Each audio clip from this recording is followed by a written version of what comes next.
wasn't rich, I was still very low income. I remember taking a walk and thinking, oh, I don't need to be famous anymore. And I went viral that month. I'm a monkey, and I have to pay my bills. And I'll tell you, the way I did it was I laid on the floor for 8 hours first and panicked. That's how I did it. Singers are the worst musicians across the board. Oh, you have the tension levels of an active service member. Wow. I gotta find a way to get back in touch with Robert Greene. I had him on my podcast. He literally was like, call me up when your book is ready. Cool. And I lost his contact info. Look desperately into the camera right now, and we can make a clip out of this. We can say, Robert, please send Josh your email again. I will send you the best space western work playlist on Spotify that Hell yeah. you'll ever get. Hey, this is Josh Terry, and this is Brain Juice with Noah Chrysler. Josh, welcome to the show, man. Thank you so much for coming on. Thank you so much for having me. Absolutely. Cool. Josh, I've got an intro for you. I kind of write these intros like Marvel Cinematic Universe intros, like a superhero, okay? Here we go. Today on Brain Juice, I'm sitting down with Josh Terry, a creator, executive coach, and a modern-day social media philosopher who has built a thoughtful business around helping high performers get unstuck and build lives that they actually want to live. I first discovered Josh's work on Instagram, where one of his reels punched me in the gut. His ideas aren't soaked in hustle bro nonsense. To me, they're philosophy meeting practicality.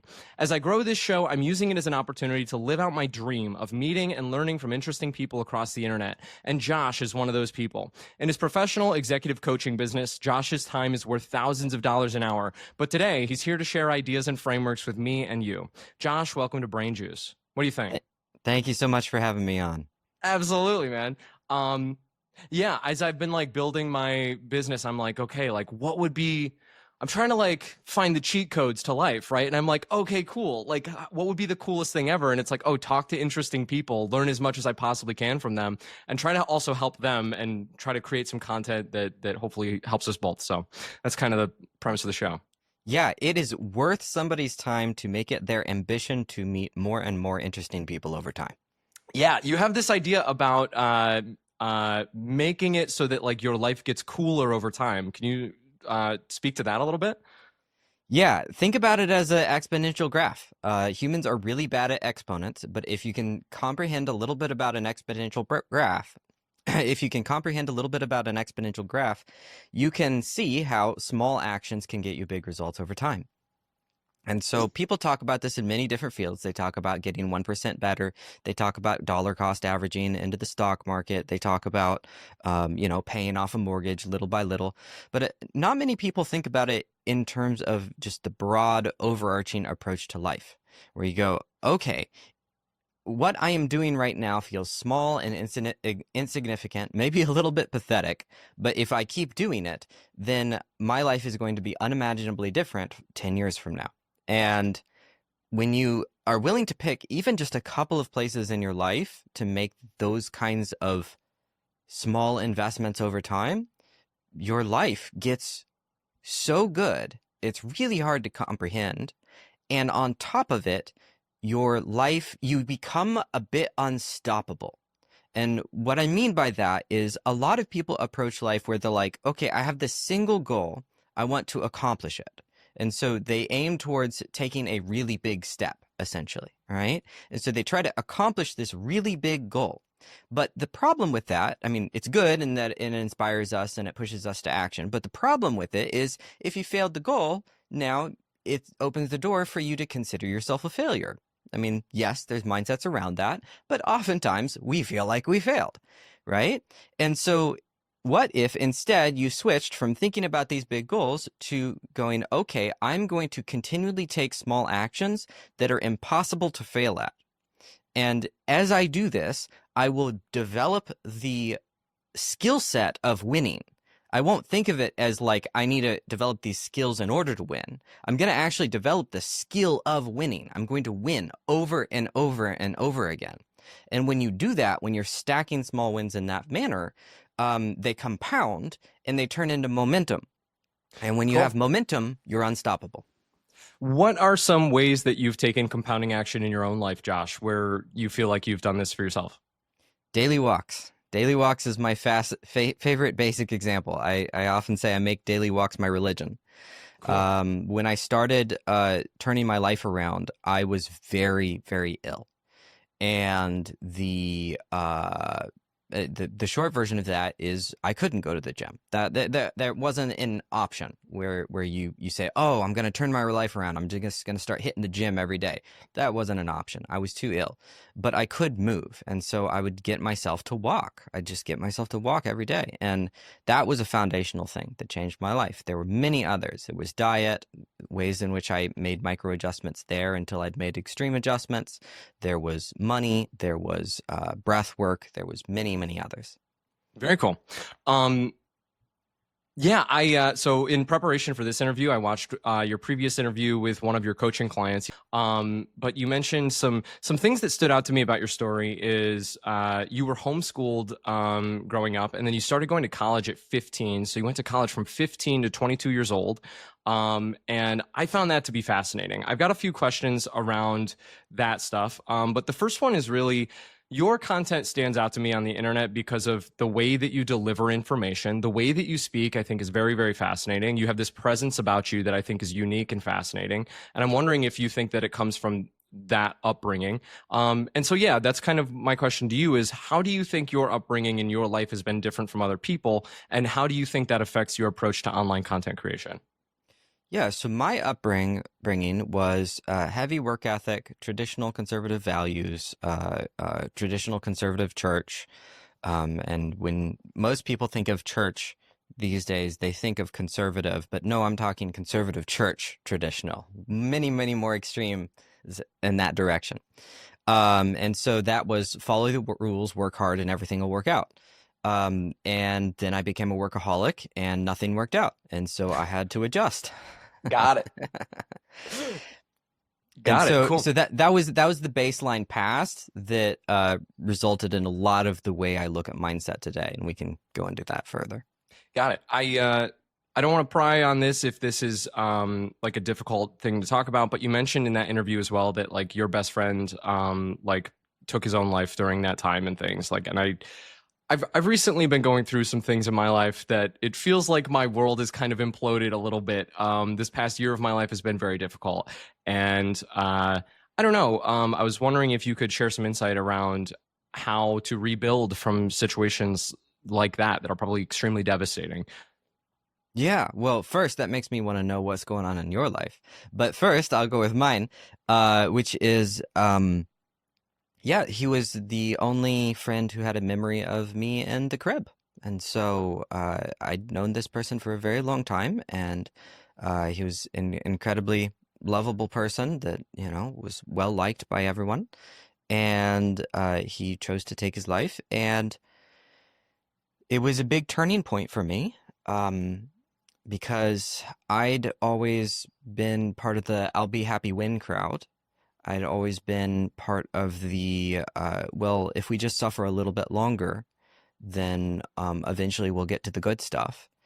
And that showed very concrete proof that sometimes you can just suffer until things end.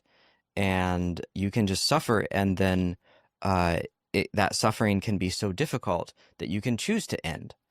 And that means I'll be happy when I'll just suffer until I get to the outcome that I desire is not a complete life philosophy.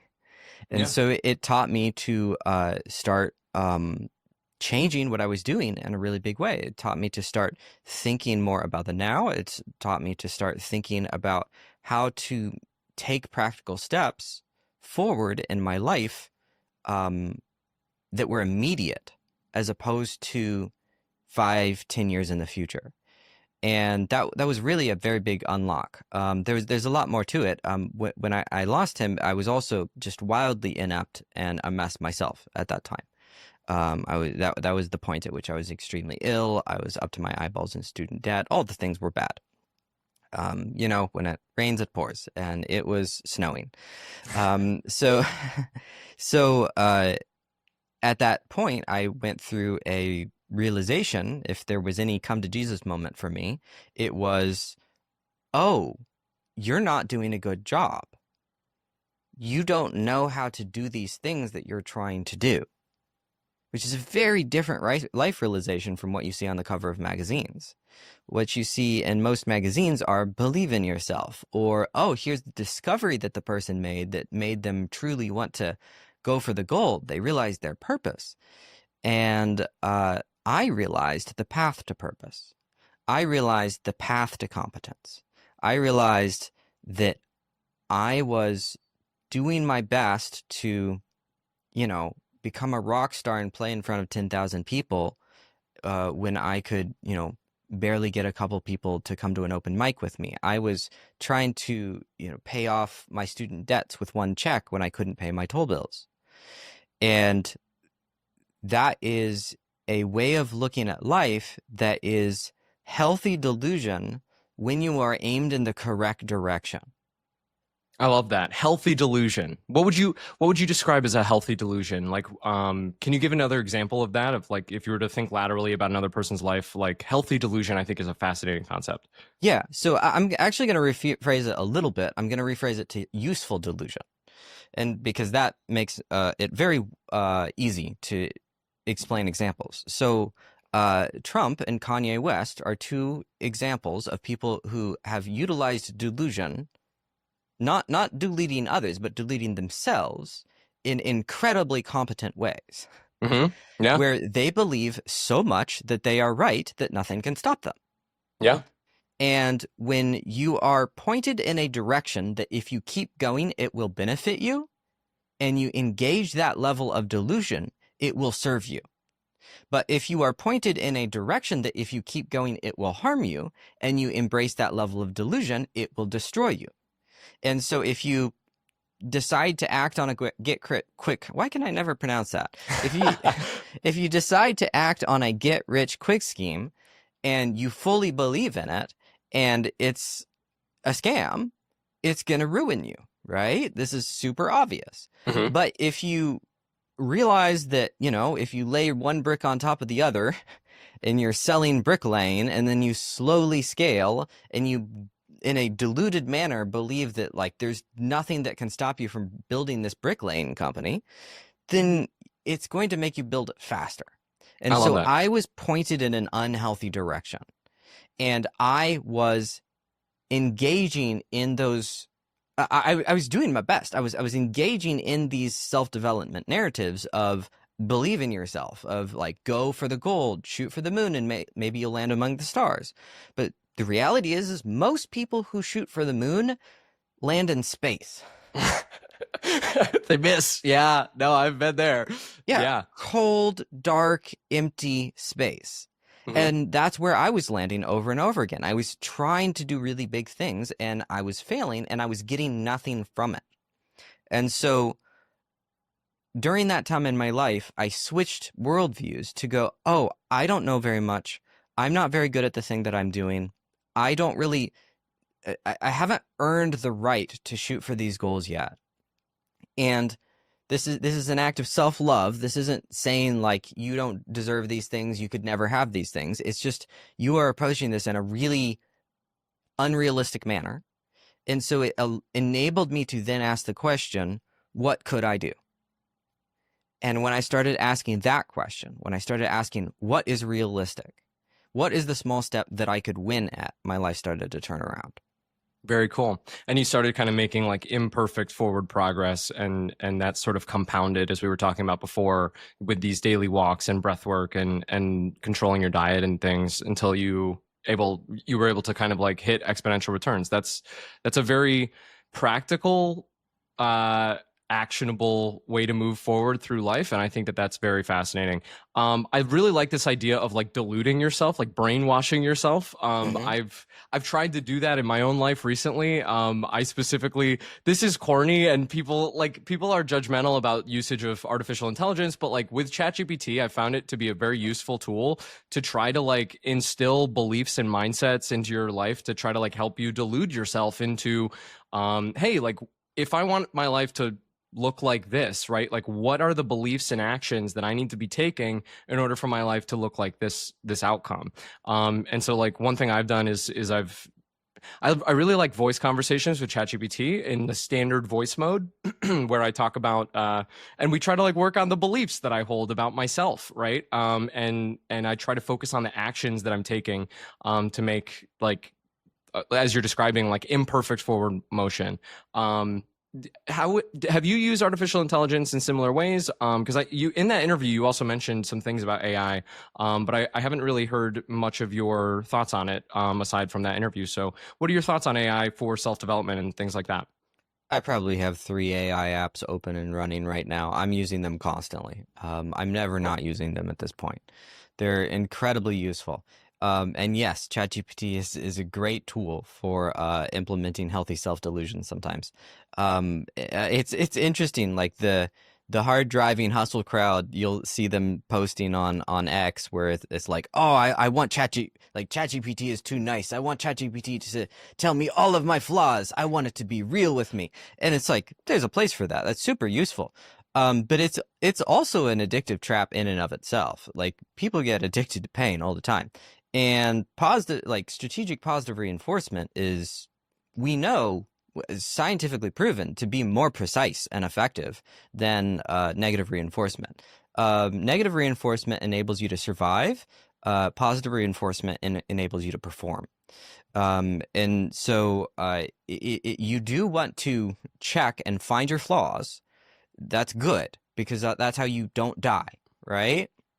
But if you are just looking at your flaws, then you are looking for what not to do. What not to do is a non-specific piece of data, meaning it doesn't tell you what to do. Yeah.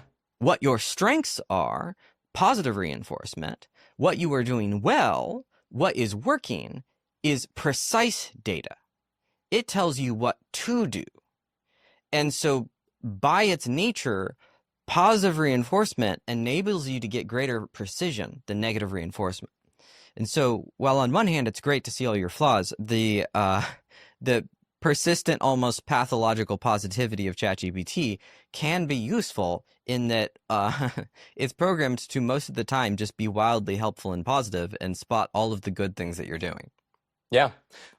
You've talked a little bit about how there's like two religions, right? There's like Western religion of like try to evolve your life into matching an ideal. And then there's like more Eastern philosophies about like try to be present and develop an awareness of the present moment. And eventually that will kind of compound, as you were talking about, into forward progress. Can you help articulate that idea a little bit more and explain what you mean when you talk about those things?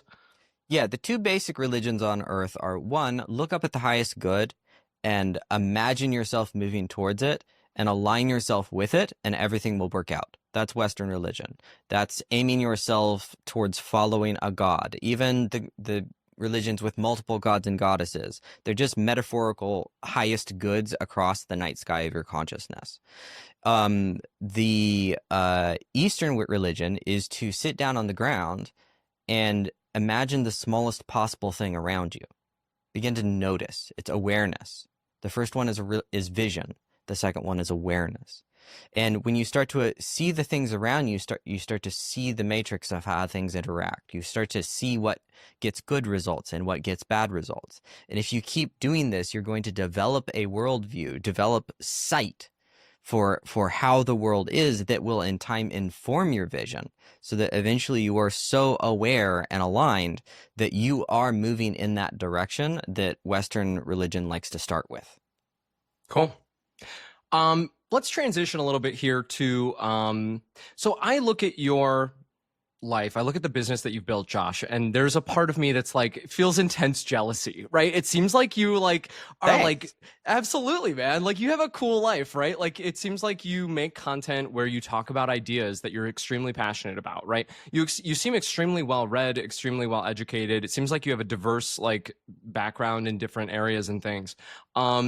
One thing I've noticed as you make your content, right, you boil your ideas down into these like clear, punchy sentences, right? And you kind of like, it's almost like Neil deGrasse Tyson. Neil deGrasse Tyson talks about how he like makes these sound bites, right? He realizes he was going on these like news programs and he had to speak kind of in sound bites, clear, ideas that were kind of going to earworm into people's minds. Is that something that you have always done naturally, or is that something that you've developed as you've made more online content? Oh, I definitely did not do that naturally. My strength is conceptual thinking. I am naturally good at that. But sound bites, no. That took time and practice. And it came actually from being a songwriter. And Really? when I was in college, I was majoring in music. And during that time, I got a degree in classical violin performance, but I was also obsessed with and loved songwriting and music composition. And I would write a song every day for months on end. And it taught me to both get even better at concepts, even better at ideation, but it also taught me how to consolidate and make very clear what I was saying. So I have a very kind of unique background in writing and what developed my writing chops. Wow. When you were writing music, what type of music were you writing? Were you writing like what kind of songs?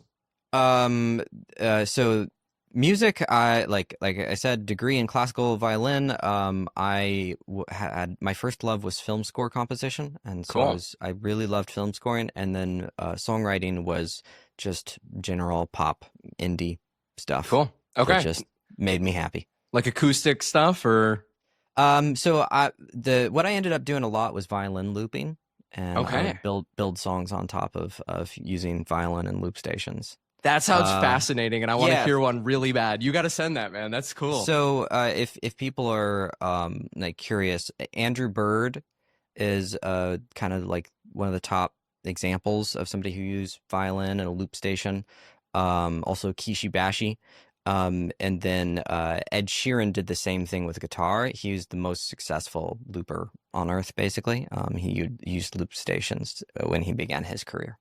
That is so fascinating to me, and I've wanted to the next like thing that I have a background a little bit as a musician, but mostly like vocal stuff, right? And Mhm. I don't know if you know this, but like singers are the worst musicians across the board because like you know like you can get by without learning a ton of music theory, you know, and also like my sight singing is terrible, so I don't know, but I've always wanted to practice like loop pedals and like especially with like the cool soundboards and stuff, and I don't know, something I've always wanted to kind of break into. Do you have any tips for breaking into that? Yeah, so honestly, if you are a singer and you say what you just said, which is common, yeah, a lot of vocalists are like, yeah, the voice is an instrument, but I don't want to learn any of those technical things that Right. all these other musicians playing instruments are doing. I want to sing.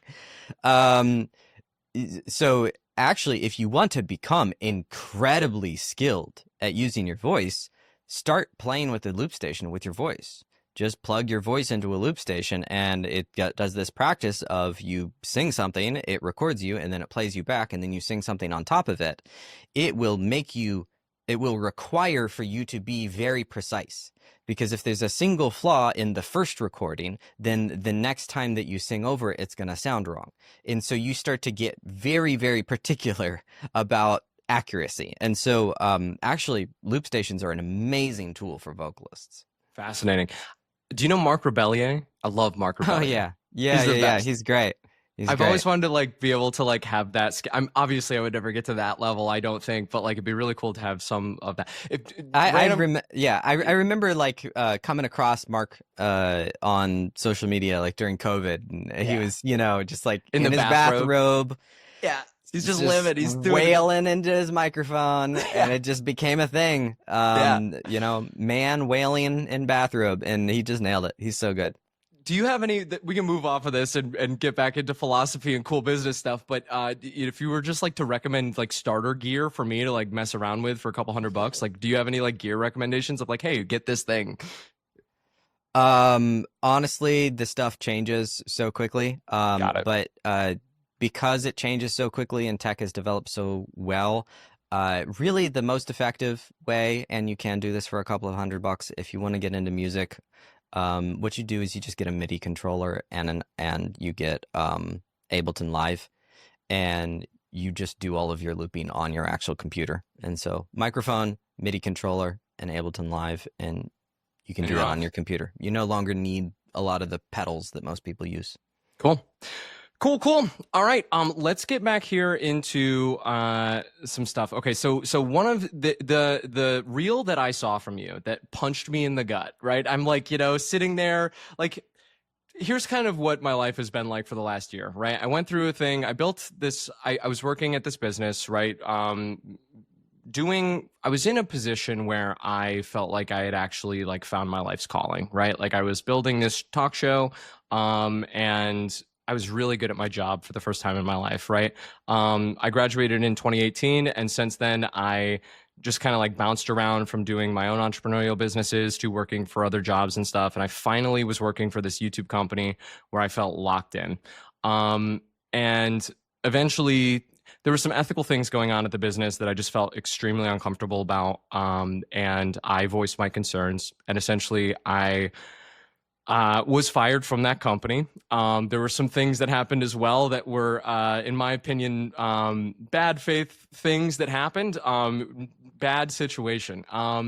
I released a video where I talk about it and I posted it to my YouTube channel.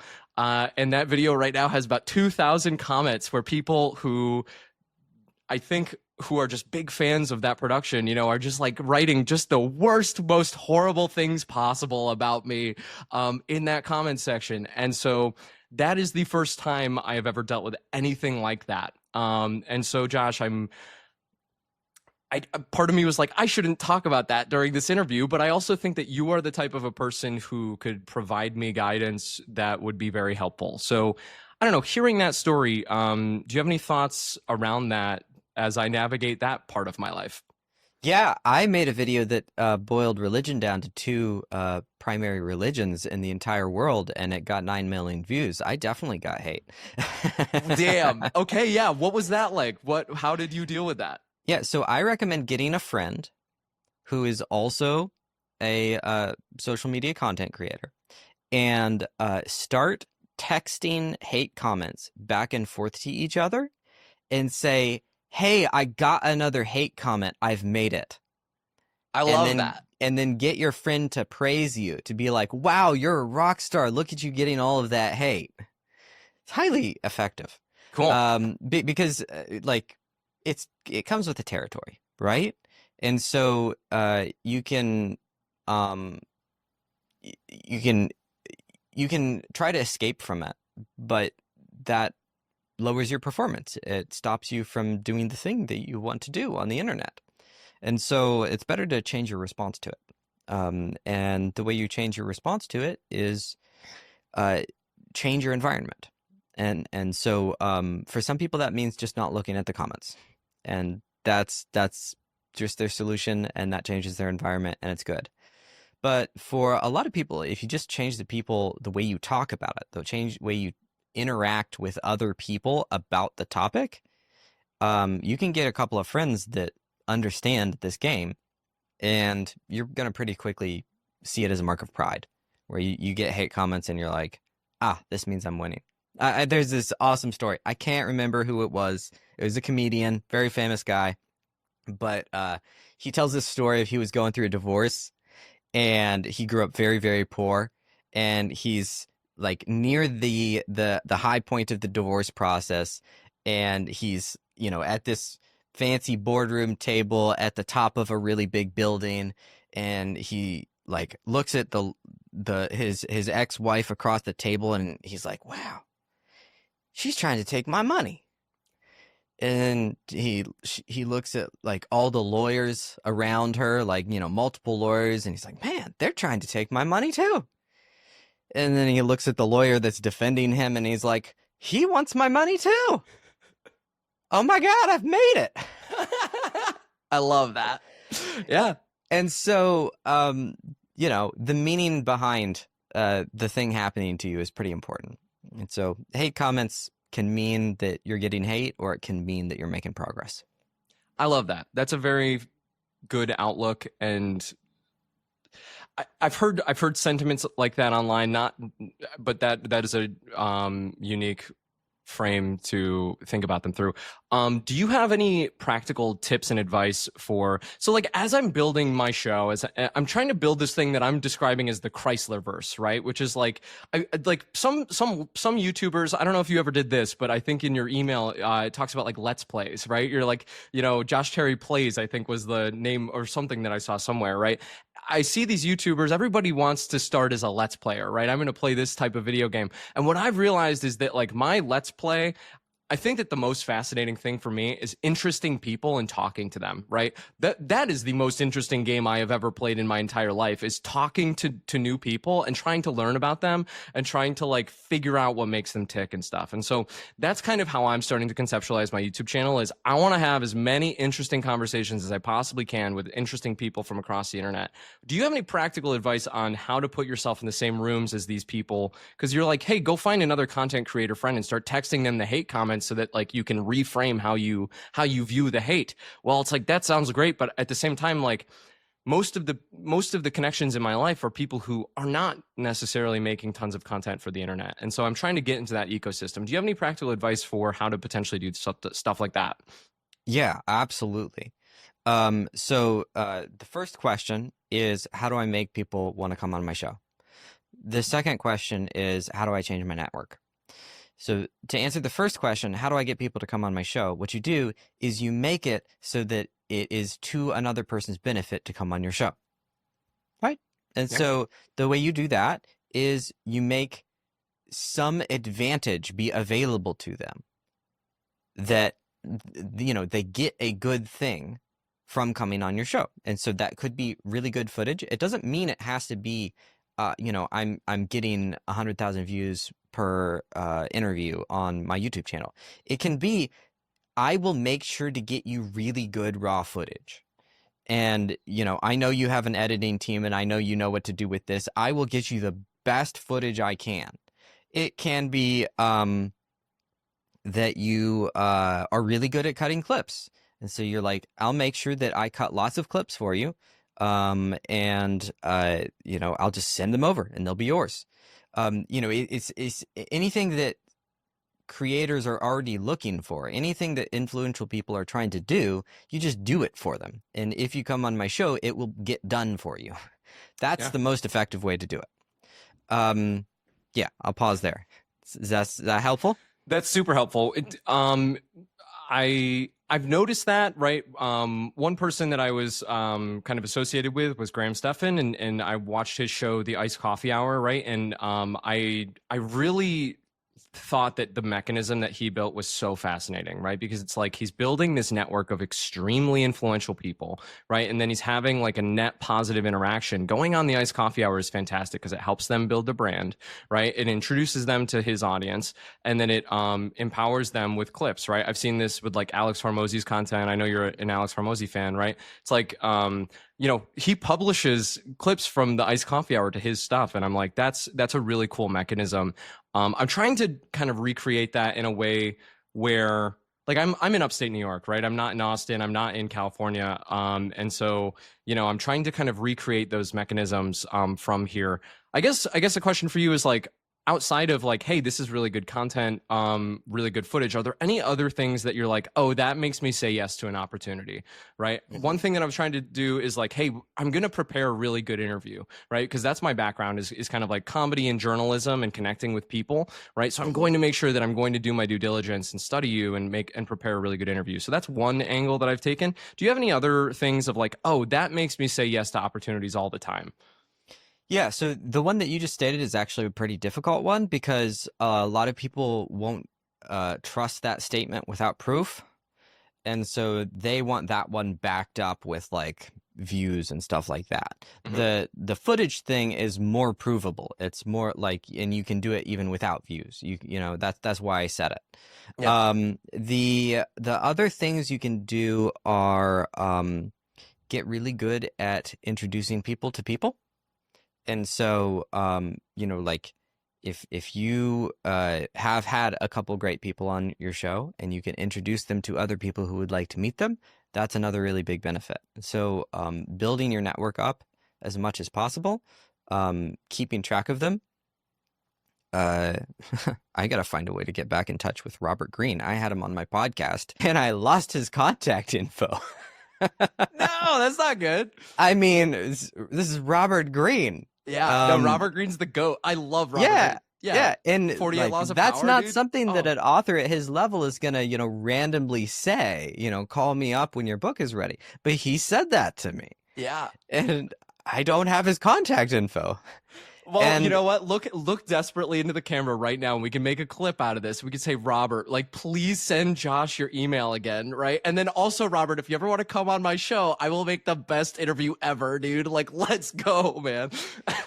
Yes, so if anybody can put me back in touch with Robert, get me back in there. Fantastic. I love that. Thank you, Josh, for letting me bug you about, I don't know, I feel weird about being like, No, it's a good question, and it's a question that should be asked. And let me answer your other question, which is how do I build my network? And the way you do that is you just throw events. It doesn't matter if you're in some place that's not a hub, right? I'm in a hub. I'm in Austin. It's great. If somebody wants to come to one of my creator events, reach out because I throw them pretty regularly. If you're in a more remote area, you just have to throw a kind of wider net, right? I get to reach out to people in the Austin area. You reach out to people within several cities around. Be willing to even travel to throw the event in a specific city that's maybe more conducive to it. But try to find content creators that are in your area, because in-person social stuff makes it a lot easier. And then also you can start online communities. There's a lot of content creator discords out there and things like that. And when you get involved with those things, you do get results. You are able to network and change your environment, get more positive reinforcement in the right places, and get connections that would want to be on your podcast, things like that. Cool. Thank you so much, Josh. I appreciate that, like, practical advice. And I'm going to, the other thing that I love about the show is that, like, I can re-listen to these conversations. I sat down with Christo and he gave me a bunch of personalized advice that, like, I directly applied to my show. He's like, Noah, just focus on the basics, right? He's like, you're trying to do all these complicated things. And he said it in a very polite way where he wasn't like, telling me what to do, but he was essentially saying some people don't focus on the basics and they really mess up stuff. And so it's like, he kind of like let me connect the dots on my own. So that was super helpful, but I'm going to do all those things. Thank you very much, Josh. Content creation is one of my areas. Like, I Wonderful. help people, grow their audiences and grow their businesses and grow their relationships. Like, those are the three fundamentals, and it's mostly grow their audiences and grow their businesses. So, like, I have many clients that are specifically social media content creators. Like, that's who I serve. Got it. So I'm happy to answer questions about content Wonderful. and content Thank creation. you so much. I'm sorry if that was I think that actually is a perfect transition to the next topic here, which is leveraging your uniqueness to build a business, right? So Wonderful. as I was listening to interviews with you, right, I learned about your background, right? You said that you were in college from 15 to 22 years old, right? I think that is absolutely fascinating. There's a Steve Jobs quote where he talks about how he was in a calligraphy class and that affected the typefaces on the Mac, right? And it was something that Windows hadn't even considered, right? And so this like lateral thinking of like this thing that was previously unrelated to computers, like now the style was able to affect the typefaces on the Mac. Do you have things like that from your life? We've talked about a few of them, but do you have any other examples of like this part of my life affected what I do in my business now? Yeah, so college and my education in general gave me the raw material to utilize to grow a business. It did not teach me anything about how to make money or to build a business. I mean, nothing. Not the business classes, none of it. It was incredibly unhelpful, in fact, and quite destructive in that direction. But it gave me raw skills. And so the songwriting that I described, my writing abilities serve me every day in what I do. It gave me a wide knowledge base because I just liked to study. And so during that time, not only was I in college for that period of time, I was taking generally double the course load of what a normal student would take the entirety of that time and getting almost straight A's the whole time. So I Wow. was just soaking up knowledge because I was a sponge and that's what I did.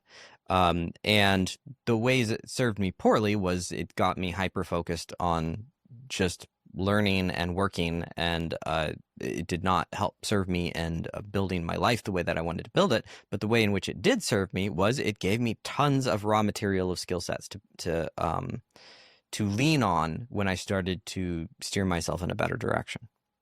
Very cool. Um,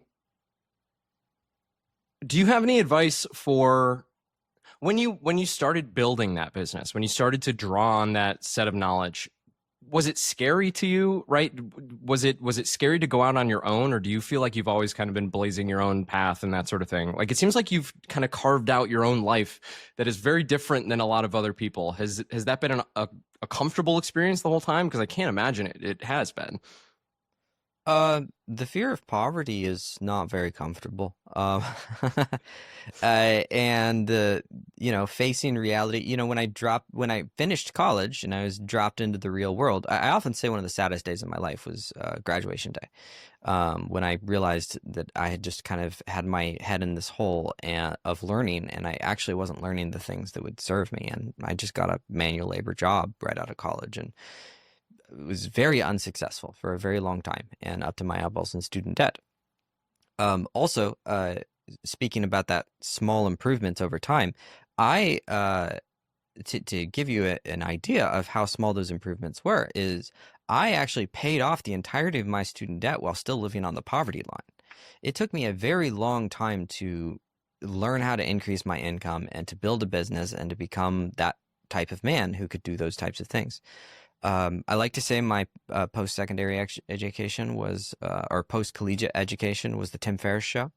I listened to that podcast to and from work for years, listened to every single episode, literally went from the beginning and caught up on the Tim Ferriss show, which if you've never done that, that's quite a project. Yeah, that dude cranks it out. Like, that guy, yeah, for sure. Tim Ferriss is Yep. awesome. 40-hour work week, 4-hour work week, great book. Yep, Everybody's 4 Hour read that. Work Week, Yeah. phenomenal book. And so that was kind of where I started to learn about business, and I started to learn about how I could do that. And I was, like I said, I had a manual labor job for a long time, and then I became a music teacher, and I was a music teacher for 7 or 8 years. And I was trying to make little businesses. I was trying to become a rock star. I was trying to do all sorts of things. And all of it was scary, and all of it was unsuccessful. And over time, then I went through a process of self-improvement, like I described, with the small steps. I developed competence in small ways as opposed to the big ways. I developed the ability to, look at my life and be realistic. And, I paid off all that debt. And I got to this place where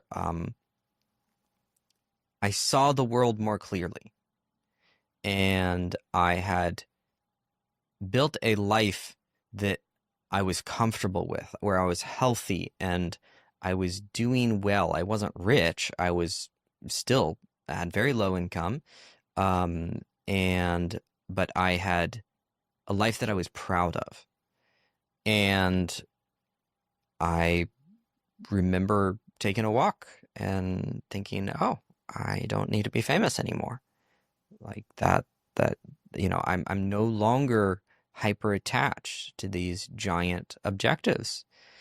And I went viral that month because that's how the universe works. Cool. As soon as you released the need for it, you essentially Yeah. freed yourself up to kind of like act and find a flow almost. Yep. Yeah. And then over time, I started to build a business off of social media. And it was very slow, very gradual. When I realized, okay, this is what I'm going to be doing, I went to listen to a bunch more business podcasts, and I listened to 200 episodes just to make sure I knew what I was talking about, and then realized, oh God, I know all of this stuff already. Yeah. It's weird how that This is a problem. works. Yeah. This is a problem, and so it's time for me to get to work. I love it. And so I'm very much in a build and create phase as opposed to a consume phase of life now. I often feel that creativity and consumption sort of is like tides of the ocean. It kind of, there's times for, information and things to flow into you, and there's a time for, information and ideas and construction to flow out of you. And I'm very much in a creative phase. I'm very proud to say that when, you know, somebody when I meet somebody out in the world and they're like, wow, you do amazing stuff and you make me think of this author. Have you read this book? I just say, no, I have no idea.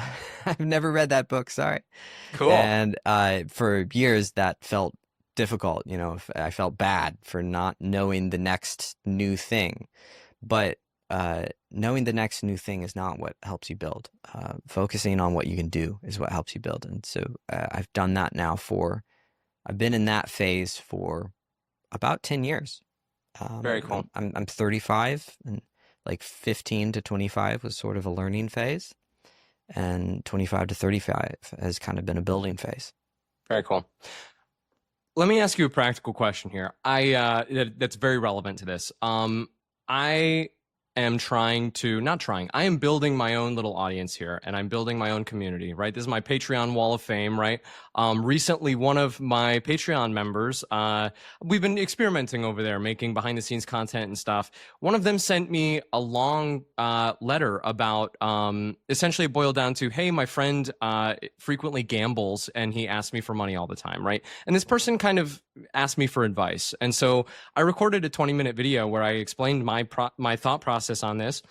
And I've watched that video back and I'm like, I actually have some decent advice and things to say during that, right? Then I found myself like promoting that on Instagram, and I immediately like discounted my advice and my perspective, right? And I looked at my promotion for that and I'm like, wow, like I wouldn't subscribe to my Patreon, because the way I frame it is like, oh, hey, if you want the advice of a moronic 29-year-old, like go visit my Patreon, right? Yeah.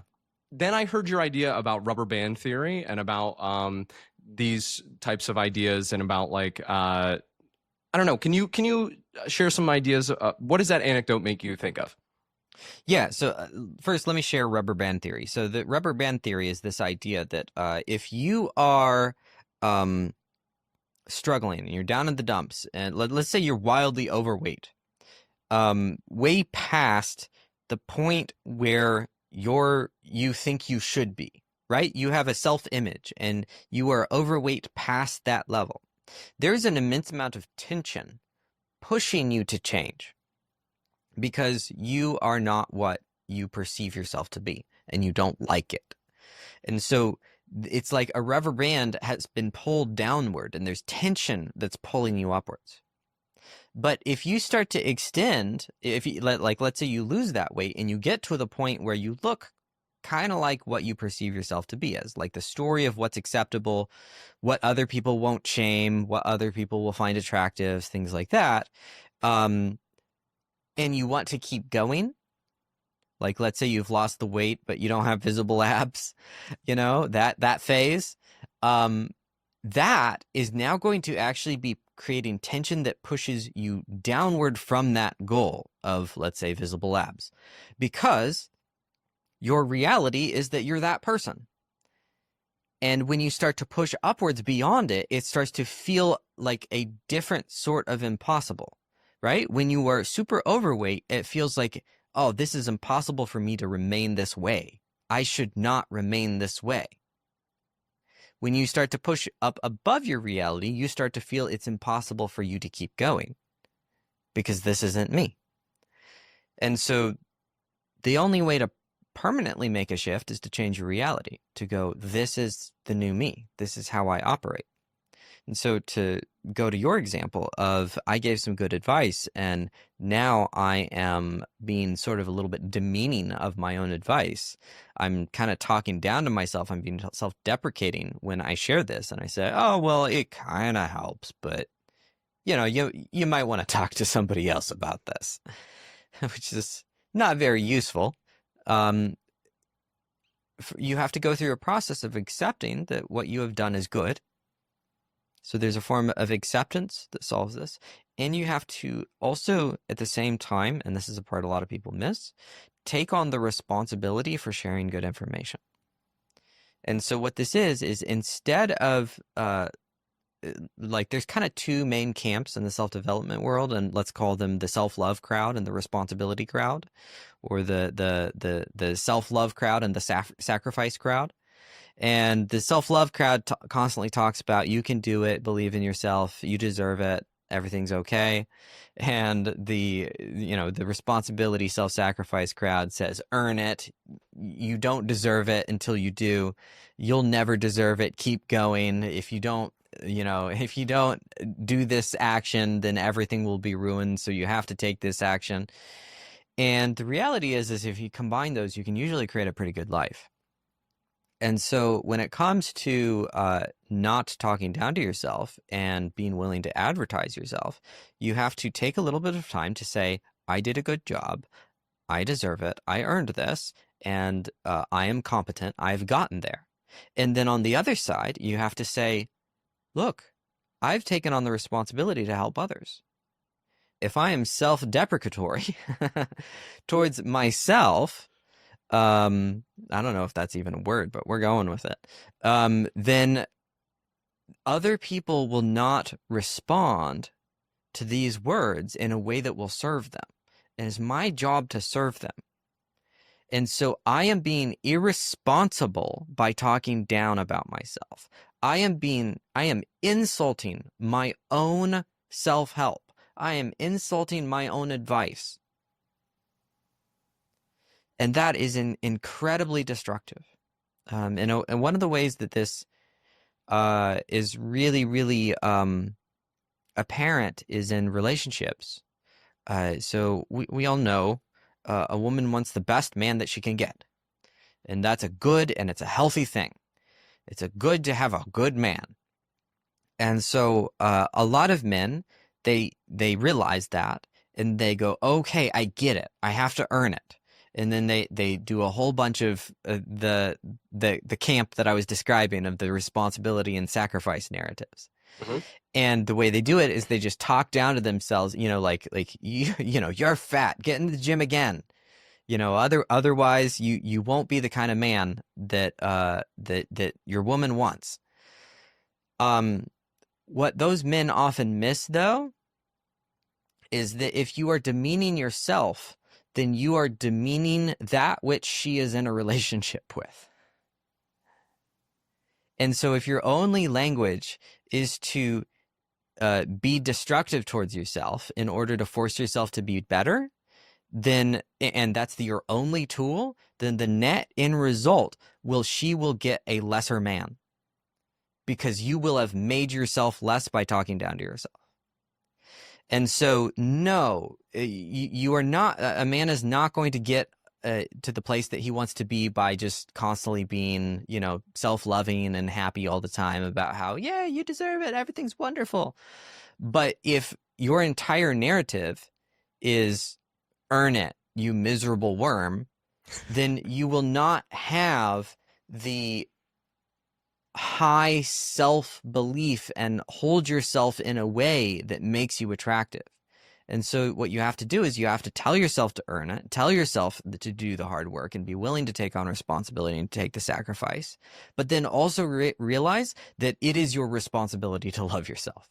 It is your responsibility to not talk down to yourself. It is your responsibility to hold yourself high and consider yourself well, because that will turn you into the person that she wants you to be. And it's the same thing when you try to take an action. It's the same thing when you try to make a sale. When you make a sale, you need to deliver a good product. And part of the way that people get themselves to deliver good products is they, see all the flaws in their product. But if you go into a sale and you try to close somebody on all of your flaws, it's not going to work. And so you're going to have to also understand that what you have is good. What you have to offer is good. And this combination is actually pointing to the fundamental paradox of self-development. This is often considered to be the fundamental paradox, which is, how do I love myself and still understand that I need to be better? How do I do those two things? How do I accept myself as I am and improve?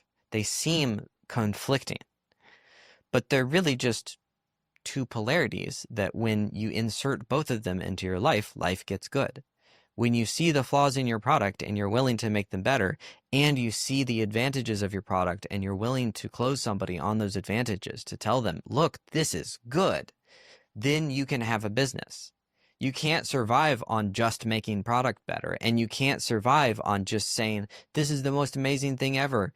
Yeah, I know all the reviews say that it's shit, but you still should buy it because it's fantastic. Neither of those plans work. You have to combine the two. And it's a very interesting thing. Once you see it, you can kind of see the matrix that this applies all over the place. And since I brought it up, the fundamental paradox of self-development, I'll answer it. The question, how do you love yourself and still be better? How do you accept yourself as you are and then grow? How do you make sense of that paradox? Very simply. Think about a kid. If you were taking care of and raising a child, would you tell a 12-year-old that they're a moron because they can't do what the 13-year-old does? Well, unless you're a really terrible person, that is not how you go about doing so. You accept that they're 13 and they aren't 14, and it is totally reasonable for a 13-year-old to have the skill sets that they do, and for them to have not developed the thing that is expected of them at 14, and then help them along the way. And what this is to simply look at life as, here we go back to one of the most core common wisdoms, life is a journey, it's not a destination. If you think of life as a destination, then you cannot handle the paradox of self-development. If you think of life as a destination, you cannot handle the paradox of how do I accept myself as I am and be better. But if you understand that life is a journey, then it becomes very, very obvious that where you are is fine and you're on a journey. And so of the journeys that you would choose, why not choose the I'll be better one? That's a good journey. That's a good story. That's the hero's journey. And so that's how you make sense of the paradox, is you just think of how you would raise a child and then start treating yourself the same way. You don't start the child on the highest water slide at the water park. You start by just getting their toes in the water, and then you go from there. Yeah, absolutely. Josh, let me bring it back to a place of like practicality, right? Thank you for sharing those perspectives. I think that that's fascinating, and I think that it's very valuable. When you bring yourself help, what do I do? Kinda, yeah. It's like, it's like, I don't know. That's always where I'm at. It's like, part of me is like, I love this like philosophical lens, but it's also like I'm a monkey, and like, I have to pay my bills, like, and so like, I don't know. Yes. That's kind of what I juggle in my life. No, that's the perfect question to come next. Yeah. And so let's lay it out. So hold on a second. Before we do that, I want to talk from I love like personal anecdotes and personal stories. That's how I learn. Is like, beginning, middle, end of like, this is what I experienced, and this is how I changed as the hero in the journey, right? So my question to you is, can you bring yourself back to like your first coaching client, and can you tell me like that story, right? Like, how did you find that person? And then potentially like, what beliefs were in your mind? Like, what were you thinking about during that time? And like, how do you think those beliefs changed like as you built your coaching practice, right? If you could give that guy a belief that like enabled him and set him up for success, if you could give that hero a sword to go slay the dragon of, hey, build this awesome coaching business, what belief would you instill in your former self? I'm going to do you one even better than that. I'm going to go even more detailed and more actionable than get your first coaching client. Okay. I'm going to go to the first CTA. Okay. The first time you post on the internet, hey, buy my stuff. Yeah. Because I'm good at stuff and it'll help you. Sure. Tough to do for me anyway. It's like, yeah.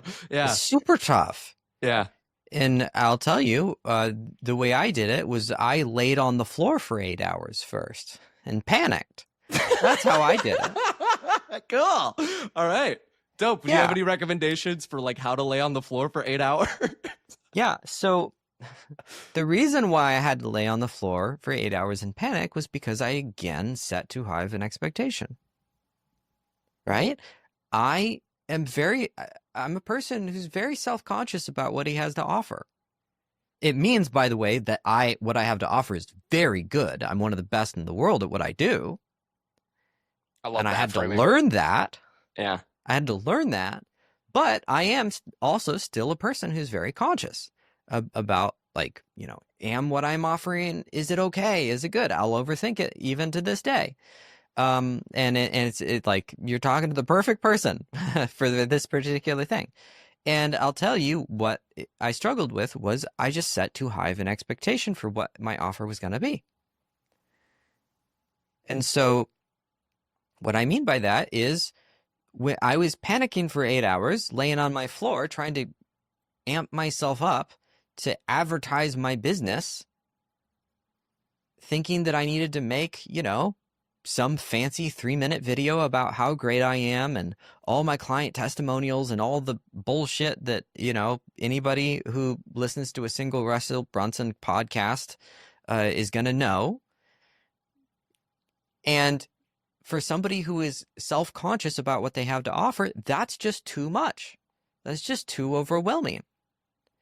And so what you instead need to do is get in the practice of posting the smallest possible thing that calls people to action, that calls people to buy things from you, that you can do effectively.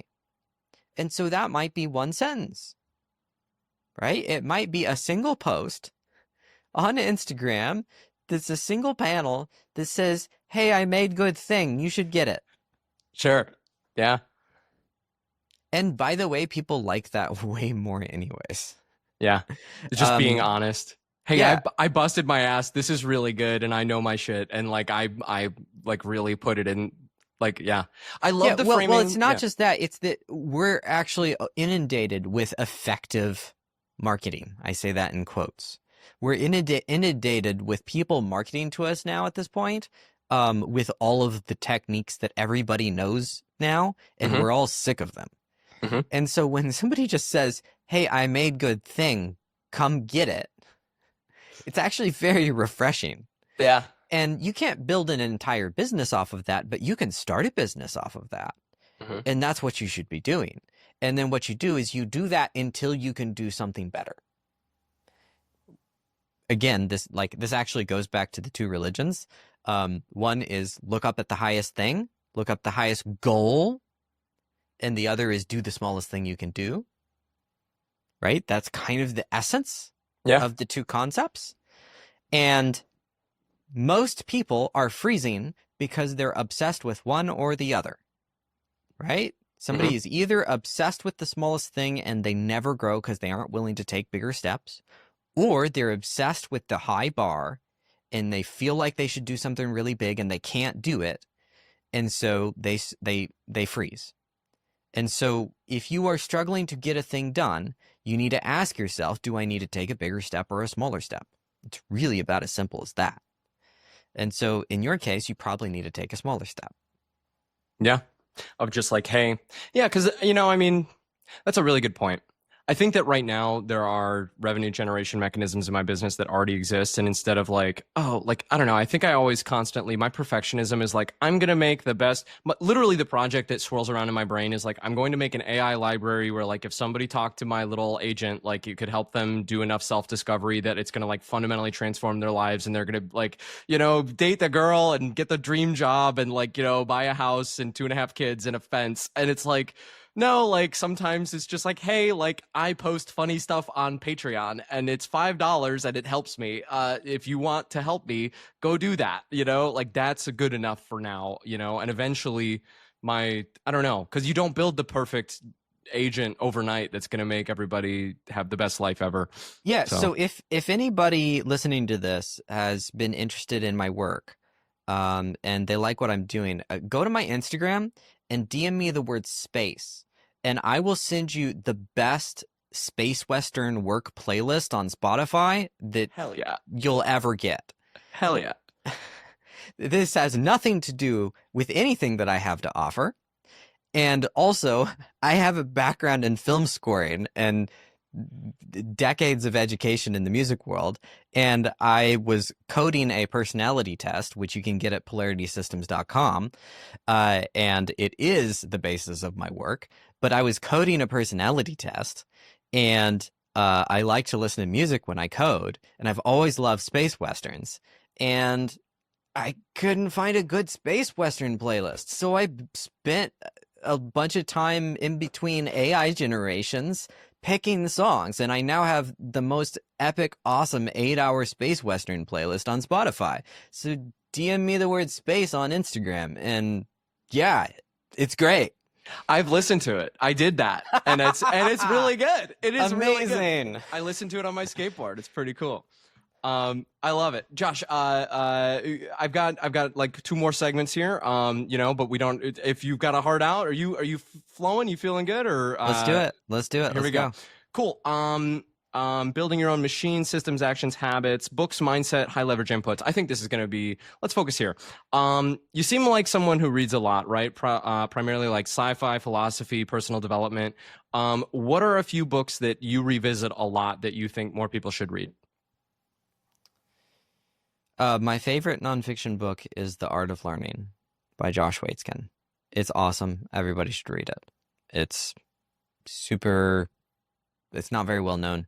Josh Waitzkin has been on like 2 podcasts because he doesn't need to be on podcasts, but he was on like the first or second podcast of Tim Ferriss, and he was a big influence on what I do now.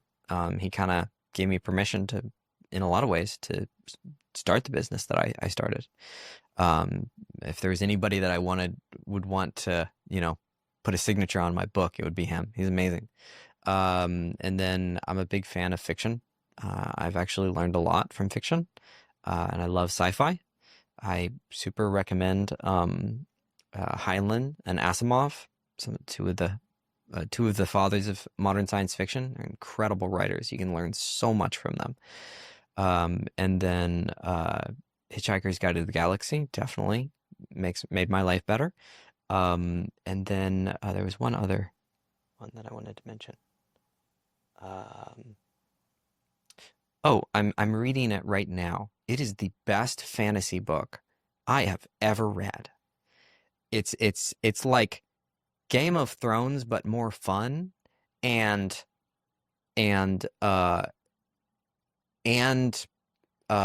teaches you things.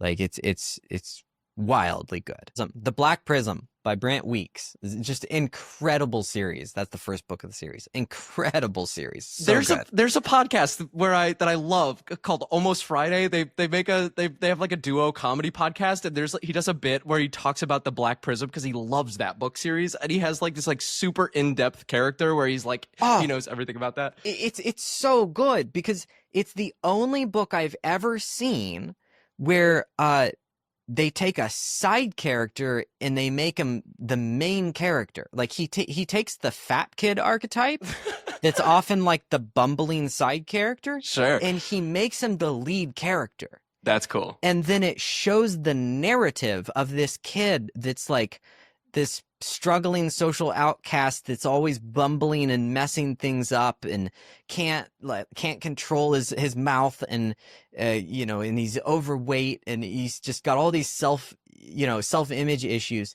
and it shows him becoming the man that he could be, and then also working through the self-image of what he was to what he is now. It's just an incredible story, and it's like a great adventure fantasy, awesome magic system, all the other fun things. But it's cool to have such an incredible story tied in with really an amazing narrative of personal growth. That sounds fantastic, and I think that I will check that out immediately. I hope there's a really good audiobook because Yep. Also, I'm doing the audiobook. It's wonderful. Great. It's very great. Cool. There are so many more things that I want to talk to you about because you're so fascinating to me, and I think you're so cool. You were talking about how like you had like aphantasia a little bit, right? Like you struggle to hold things in your mind's eye, which I think is fascinating because I also do the same. Like aphantasia. Yeah, aphantasia is the idea that you lack a sophisticated mind's eye. Not to insult your mind's eye, I bet it's great, but Yeah, thank you, thank you. No, I haven't heard that term, but yeah, I have trouble with specificity. And so I have an incredible memory for concepts, but I have a very weak memory for details. And I've worked on it for years and years, but it seems to be just a little bit of my nature. There might be some solutions out there I've been working on recently. I'm also extremely high anxiety, high stress. Um, like I'm a very happy person and I'm living a great life and all of that. But I did so with the difficulty of just extremely high tension. If you plug electrodes into my brain, it will say that I have what was it? Somebody plugged some electrodes into my brain. They went, "Oh, you have the tension levels of an active service member." wow. And I was like, "That's your just your baseline." I was like, "Oh, all right, that explains a lot." Sure. And apparently, when you have really high levels of tension, it can affect your memory. And so I'm that would be like the next life change for me, is to be able to do that. But hey, by the way, everybody, you can achieve this level of self-love and life enjoyment while still dealing with incredible things. High Yeah, levels of stress. yeah, high Fascinating. levels of stress. It can be okay.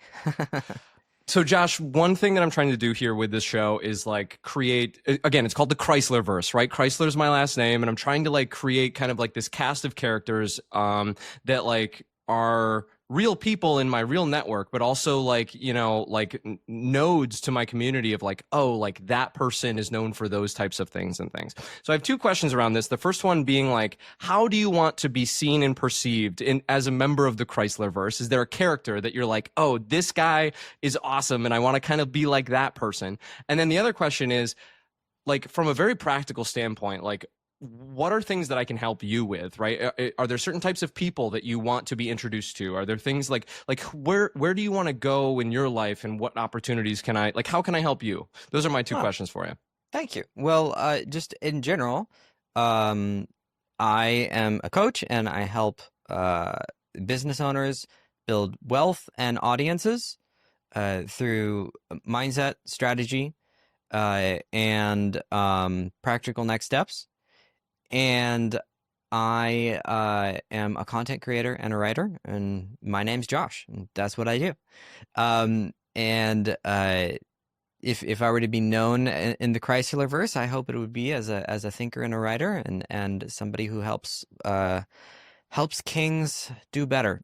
Actually, if we want to do Chryslerverse, that's fun. Let's do it the fun way. So I like to take on the archetype of the magician. Love it. So the archetype of the magician, I consider myself to try to embody the archetype of the king in my home life and the archetype of the magician in my work life. And what I mean by that is the archetype of the magician is the counselor to kings. And the magician has a very interesting spot in being able to help out kings, is because a king needs a counsel. It's very important. But to have a good counsel, you need somebody that is kind of your equal in a lot of ways, but also not your competitor. Mm-hmm. And a magician is somebody who has established a high level of competence in a field that is totally different from your kingdom, right?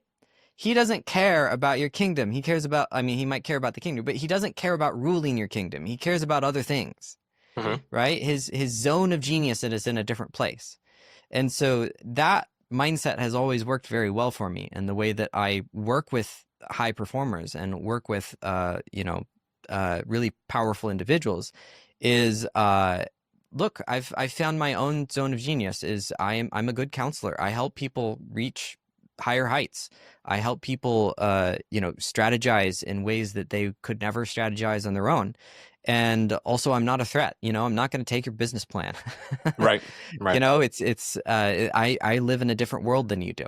But when we work together, we get to much higher heights, much greater position. And so, yeah, I'm the magician. I love that. That's sick. One thing that it's so funny because like I think of myself, I don't use the word magician, I use the word wizard, right? Nice. I really like wizard. Wizard's fun for me. Wizard's fun. because it's And fun. as I So the yeah, way I can get help is yeah, shoot anybody over to me that might want to have me on their podcast. okay. That'd be great. You know, content creation is the way. Feed the content dragon. Any cool clips we can make would be awesome. And yeah, if anybody's interested in working with me, find me on Instagram at Josh Terry Plays. Love it. Josh Cherry plays. Cool. So mainly what you're looking for is additional content creation platform opportunities, and then also potentially clients. If I find somebody who I'm like, hey, Josh Cherry's the guy. Like, you know, you need a wizard or you need a magician on your council. Boom, hit up Josh. Well, cool, Josh. Thank you so much for coming on. Do you have anything else that you want to promote? You said that you're releasing a book, correct? Like, Yeah, so the cool thing that I've done recently is the personality test. I've taken 5 years of coaching elite performers, and I've realized that over those 5 years, I was asking them specific questions and putting them into specific buckets. And once I had them in those buckets, I knew exactly what to do with them. And so as a result, I then codified that and I turned it into a personality test. This is a different test from the way most people do personality tests. This is not a general personality. This is specifically how your personality relates to take an action and what makes you take action. And so it's a 16 type categorization across multiple polarities of like what are the specific environmental experiences and mental experiences that make you do stuff. So just redesigned it. Now you can take it for free. It's a fantastic resource. And yeah, if you're interested, go to polaritysystems.com and take the test. very And cool. have fun. PolaritySystems.com. Cool. I have more questions about that. Do you mind if we do 2 minutes Yeah, on this? Because I go want to for learn it. about it. Cool. What polarities do you measure? Like, what do you think are the biggest indicators of personality that you specifically focus on in this test? And what do you think that is the utility of understanding yourself through the framework that you present? Yeah, so I measure people across a series of pillars that it's completely different from what most people use, which is I measure people across vision, awareness, pain, pleasure, internal boundaries, external boundaries, pressure, and vacuum. And so what this looks like is vision and awareness is the way you look at the world. And some people look at the world through a very focused lens, and some people look at the world through a very broad lens. And the way you look at the world affects the actions that you take. And then the next one, pain and pleasure, we all know that the two ways you can get yourself to do something is either to add pain or add pleasure, right? Move away from pain or move towards pleasure. But what is not talked about is some people are more pleasure oriented and some people are more pain oriented. And so when they feel pain in their life, they tend to take action. Others shut down. Like I don't know how common. It's so common to hear people talk about like, oh, you gotta feel the pain in order to get the thing done. But it's like, yeah, what about the 50-60% of society that when they feel pain, they actually just start to get in resistance? Because that's a very large portion of society. The answer for everybody is not just feel the pain. The response really, there's a very large portion of people that are stick people, and there are a very large portion that are carrot people, and so it measures that metric. And then the next one, internal versus external boundaries. Internal boundaries is how you can control your internal environment, your own mind, and your own behavior. External boundaries is how you can control and how much control you have of the environment around you, how well you're able to interact with others, right? Some people are good at saying no to themselves, self-discipline. Others are they have almost no self-control, and they're really good at saying no to others. And those are very, very different people. And if you have amazing external boundaries, and you're great at saying no to others, for example, and you decide you want to be a painter, and you need to show up every day alone in a workshop to paint, things might not go well because you might not have that level of self-discipline, and you maybe should be in sales. You might have more fun networking, right? And then on the other side, if you have a really hard time saying no to people and you're amazing at controlling your own behavior, you probably shouldn't get a job in sales. That probably isn't your spot. Mhm. And so if you know whether you're internally or externally controlling your world, you have a much better shot at success. And then the last one is kind of my particular, I guess, offering to the knowledge that people talk about in the self-development space. So we all know about pressure. Everybody knows, oh yeah, you gotta, set a deadline in order to accomplish things. We gotta feel the pressure in order to get things done. But we all know that this is another like proven thing in self-development is every time as you grow, every time you learn a concept, eventually the opposite of that concept becomes true. So an example of this is, let's say you learn patience. If you learn patience, eventually you need to learn when to basically be impatient. You have to learn when to say enough is enough. We need to get this done. If you learn, let's say, aggression, eventually you need to learn kindness. If you learn to set a hard boundary, eventually you need to learn when to let go, right? Anytime you're in a growth process, when you learn one thing, eventually you need to learn the opposite thing. And the self-development world is obsessed with putting pressure on an individual in order to accomplish something. But what's the opposite of pressure? It's a vacuum. And so the last component of the test measures people on whether or not they respond with action to pressure or the release of pressure. Because some people actually take action when they have free time. Believe it or not. Yeah. Sounds crazy. Yeah. But some people get more done when they have free time. Other people get more done when they have a deadline and there's no free time and everything's under pressure. But they're different people. Yes, you can learn the skills of doing both, but we do have basic ways in which we operate better. And so the test measures people to find out which ways they operate better and helps people take more action. I think that that's fantastic. I resonate with so many of those ideas because like as I have tried to build my life, like I'm finally done trying to like conform and contort to the world, and I'm trying to instead just like figure out the way that I personally make my way through this world, right?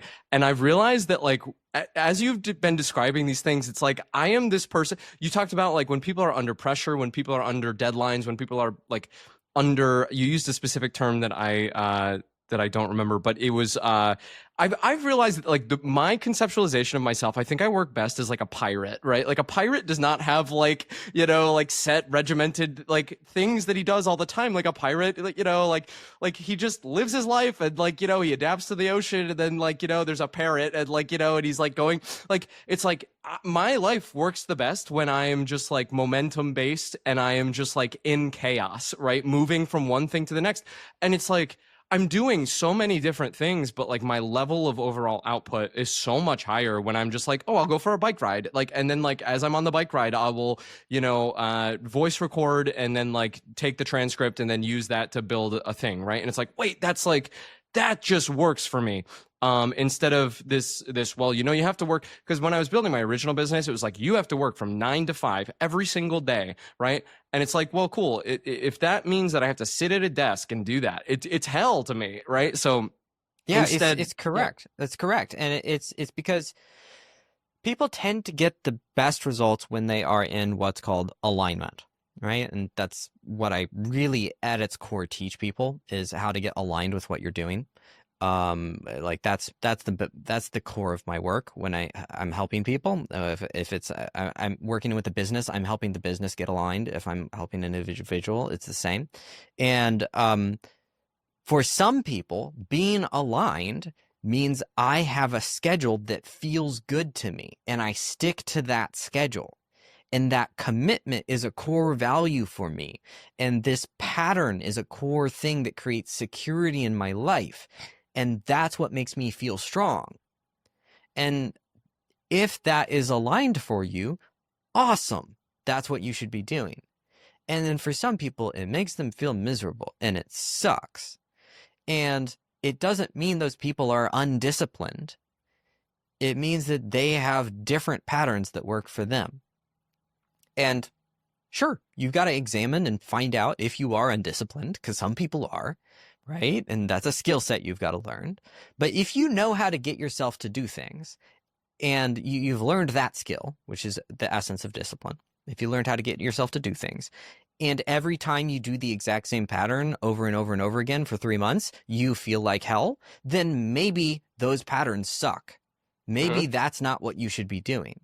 And so when somebody feels better, when they have a work style where they wake up and they start to work and they're like, I'm going to go for a bike ride now. And they just jump on the bike and then they go back and they go do the next thing. The reason why that results in high performance, just like extreme pattern discipline type of thing can result in high performance, is because when a person does that in a way that is aligned, they are in their power. Right? Because what it is like, for somebody who wants to live that way, let me explain it this way. For somebody who doesn't want that kind of random behavior, they feel strong when they are able to control their behavior into a pattern where it's like, I'm going to do this thing over and over and over again, and that's how I'm going to get success. But some people, that makes them feel weak because it makes them feel like they can't do the thing that they want to do. Right? And so if somebody has the pattern of I'm gonna work for a little while and you know what, I want to ride my bike, and they go ride their bike and then they come back and sit back down to work when they feel like it, that makes them feel strong because they're like, I do what I want. Yeah. And when I do what I want, I do powerful things. And so the goal here is to take the human machine and get them to do the most powerful thing that they can possibly do. And so if that makes you feel powerful, if it makes you feel powerful to step away and do other things and to mix up your schedule and to move it in the way that feels right so that you are doing the thing that you want to do that is the most aligned, then every single time you take an action in your business, it's going to be a thing that you want to do. And when you do that, it's going to be the right thing. It's going to be super powerful, and you're going to be able to do it with just way more oomph. You're gonna be able to leverage yourself in a much bigger way than if you are hyper controlling yourself. Yeah, and it works too. I mean, yesterday I've done this thing where I've tried to be like I'm gonna work 9 to 5 and whatever, and it's like yesterday I worked for over a 12-hour day, and it was exciting, right? And I got so much done, and it's like, and I'm constantly posting to Instagram, right? And other people would be like, well, that's a distraction, right? I really like Alex Hormozy, and I listen to a lot of Alex Hormozy stuff, and he's like, okay, turn off your phone, close, making sure the room is dark, and then put on and then kind of, he doesn't really say this, but what I'm assuming he means is take an Adderall and and then he does nicotine so that he focuses on his computer. Lock in. And it's cool. If I do that for a week, I will not make it the whole week, and I'll have suicidal thoughts around day 3. So it's not for me. And it doesn't mean you can't do that behavior. It just means you need a different pattern of it, right? If you did that once a week, it might actually serve you really, really well. It might be great, but it doesn't mean that's the pattern that works to do that all the time, all day, every day. Yeah. Josh, thank you so much for the conversation. I love how we just I don't know, your personality test sounds fascinating, and I can't wait to go do that. One more time, what's the URL for that? PolaritySystems.com, and if anybody wants to find me on Instagram, my handle is Josh Terry Plays. Fantastic. I'm going to do some plugs here. Guys, I am building my own YouTube cinematic universe. If you enjoy it, please subscribe. That really helps us out. If you leave a comment, Josh has shared a ton of ideas, post in the comments, what you think. By the way, whenever I post anything, if you share your thoughts, that's super, super helpful, right? Makes me feel like I'm not shouting into the void by myself, right? This is a two-way conversation. So please, I like to talk if you haven't realized. So fucking post in the comments because I'll talk back. You can help by liking this video, subscribing to the channel, and posting a comment to help the YouTube algorithm push this stuff. Also, guys, the tools that I use to produce this stuff cost money, and you know what? I'm a person trying to have success and build a business, so that takes money. If you are interested in some of the fun stuff that I do over on Patreon, I'm trying to give advice. I'm doing other behind the scenes stuff that's super fun. There's just a video of me dancing to Ra Ra Rasputin. Do you know this song, Josh? It's a very good song. I've heard. I just, 5 minutes of me just like dancing really, really, really intensely in this room. It's That's something. quality material right there. Oh yeah, it's gonna change your life for sure. But Kind of I like don't my know. Space Western playlist. Yeah. Oh yeah. Just yeah, like quality. Transformer. Yeah, everybody go check out the dancing. Oh yeah, it's great. Cool. Josh, thank you so much for coming on, and I hope everybody has a great day. It was such a pleasure. Thank you very much.